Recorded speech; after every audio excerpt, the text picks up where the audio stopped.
Alright, guys, so this is another Patreon request, and this one comes from my good friend Chris, aka the Mount Vernon Kid. Chris, thank you so much for the Patreon request, and this was the last one he had in terms of this set of Patreon requests. This is one I've been kind of like saving for last, because this was one I was like, I gotta sit and think about this one. I gotta really like sit and really give some heavy thought on how to do this. And yes, you can see from the title, yes, this is basically a reboot pitch for Mighty Max.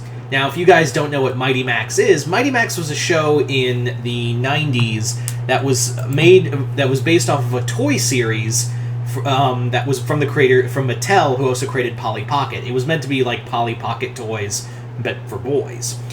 I think I just rhymed there inadvertently, but yeah, this series focused on a kid named Max who found a cap that could allow him to traverse space and time, and he was aided by an owl-like being named Virgil and an immortal warrior named Norman, who fought the evil of Skullmaster. This was a pretty dark show. Like, I remember episodes where this show went into places where you don't think and 90s cartoons got away with some stuff, but I feel like I really do feel like there was points in this series. I really honestly believe that there were points in Mighty Max where it legit took turns that you were not expecting as a kid, and it went to darker routes through and through. Like, it would legit go into some pretty dark, heavy shit at some point or another. So let's talk about that. And also, sorry for the camera auto focusing. As you guys know, I am moving. This is probably the last video I record in this area.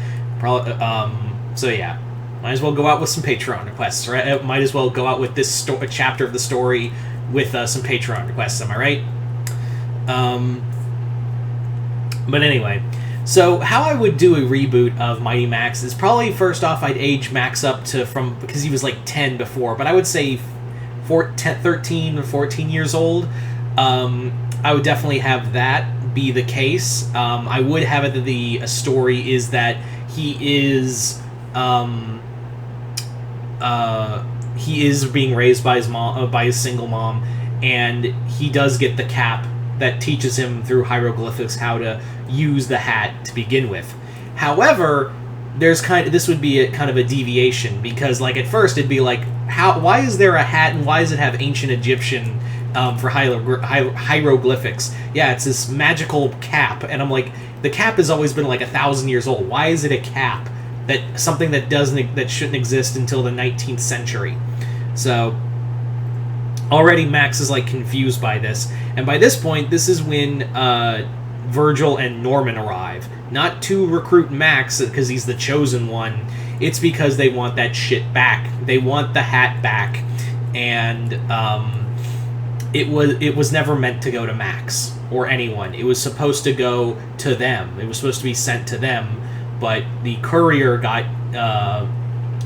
was attacked by Skullmaster's forces, and he just decided to ditch it and hide it with Max. So Max, now that he has touched the hat, it has been binded to him, so he can't like give it away. So they're like, yeah, while you're alive. You may be thinking, whoa, Norman and Virgil want to kill Max in this intro? What is up with that? Well, if you guys remember, there's a reason for that, because in this continuity, we're actually going to discuss the one thing that always bothered me in the show, where in that they always talked about like how Virgil was the last living being from Lumeria, which was a continent, which is kind of like an Atlantis in a way, where it was a continent that was lost to the seas, and he's the last Lumerian. And the reason being is because his previous student was Skullmaster, who destroyed Lumeria. So so in here, this would actually be like Virgil doesn't want to have another Skullmaster in the world. He wants to hide the hat away and keep it away from people, especially Max, and there'll be a reason for that later. And Norman would be a mercenary who is working for Virgil as like his hired hand to get it back. But eventually, the two parties do get attacked by Skullmaster and Warmonger's forces and are forced to team up. And then by that point, yeah, the Hat's already bonded to him, because in here it'd be like the Hat literally has like DNA bonded to Max at this point, and this is not something Virgil wanted. And he's like, well, I guess it chose you, chosen one. That's how he explains. Like, he's not like it would be kind of like a mocking. Like, eventually they would like understand that, yeah, the Hat was meant to go to you and all that, but there's a reason why it would look like a hat. Like, there would be a reason why it would look like a cap, because again, they never explained that in the show. So yeah, let's talk a bit about how I do Skullmaster in this show. How I'd like to do Skullmaster in this show is a lot more. We do see him in this very brutal form, in this very aggressive, like take no prisoners kind of way. Skullmaster would be just downright ruthless, like, and a way more cunning. I would give a more cunning, more sadistic Skullmaster, in that he's not like some brazen, like, I'm gonna kill you and like damn everything else. It's more like he's gonna be more like Bellows or Palpatine, where he's kind of like, yeah, I got it all figured out, but the second something goes sideways, he'll just fly into a fury. Unfortunately, we can't bring back Tim Curry back because of his illnesses, so it would have to be a new voice actor. Now, would I also bring Rob Paulsen back as Mighty Max? No, I actually would have him. I would actually have Rob Paulsen, who did voice Max. I'd still have him as Warmonger, but, or actually no, I'd probably have Stephen Bloom. Well, no, actually, I'll tell you, Stephen Bloom would actually be my pick for Skullmaster. As for actor to play Mighty Max, I don't know. For voice actor, it'd probably be like a young teen. But I would have Rob Paulsen be the new voice for Virgil. Yeah.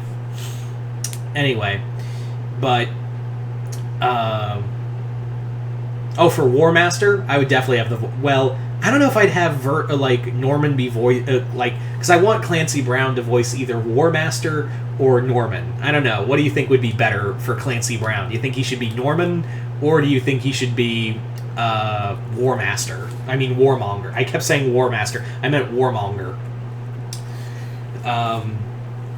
Anywho, so I would also say that this show could probably be a little more willing to go a little violent if you're putting on the right streaming show. Like, I would say Netflix, but you always run that risk of what if it gets canceled, no matter how good it is, because yeah, Netflix has that horrible thing called cancelitis. It's a very contagious disease that no matter how good a show is or how well it's reviewed, it'd be like, fuck you, you're cut, unless you're making Wednesday level numbers. Then, fuck you, you're nothing to us.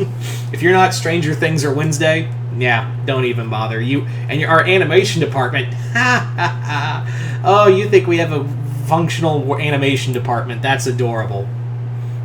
What do you think this is? Guillermo del Toro's Pinocchio? Get the fuck out of here. So, you have to contend with that half the damn time at Netflix. So, maybe somewhere like Hulu or somewhere a little more animation friendly, but that's the problem, is that there aren't a lot of animation friendly places.